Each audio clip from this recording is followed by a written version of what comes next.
এখানকার পরিবেশটা ছিল খুবই সুন্দর। আর আমি ভিডিওতে তোমাদেরকে কতটা কি দেখাতে পাচ্ছি সেটা আমি একদমই বুঝতে পারছি না। তোমরা অবশ্যই কমেন্ট করে জানিও। যে কাজের জন্য এখানে আমরা এসেছিলাম সেই কাজ আমাদের মোটামুটি ভালোভাবেই কমপ্লিট হয়ে গেছে। আর এখন আমরা যাচ্ছি মেয়ের বাড়িতে।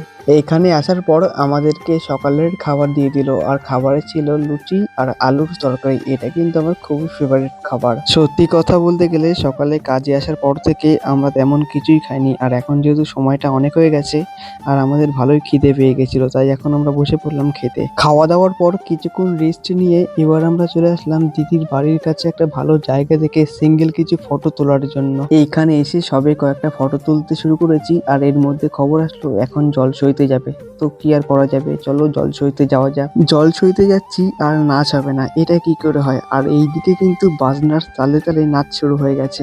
জল সইতে যাওয়ার সময় সবাইকে রাস্তার মাঝে এই রৌদ্রের মধ্যে একসাথে দাঁড় করিয়ে আমরা আমাদের কাজ কন্টিনিউ চালিয়ে যাচ্ছিলাম। যে পুকুরে আমরা জল সইতে এসেছি সেই পুকুরের ঘাটের অবস্থা একদম পুরো যাচ্ছেতাই অবস্থা, পুরো পিছল হয়ে গেছে। এই পিছল জায়গার মধ্যে কাজ করা কতটা যে রিস্কের ব্যাপার আমরা কাজ করছি আমরাই একমাত্র বুঝতে পারছি।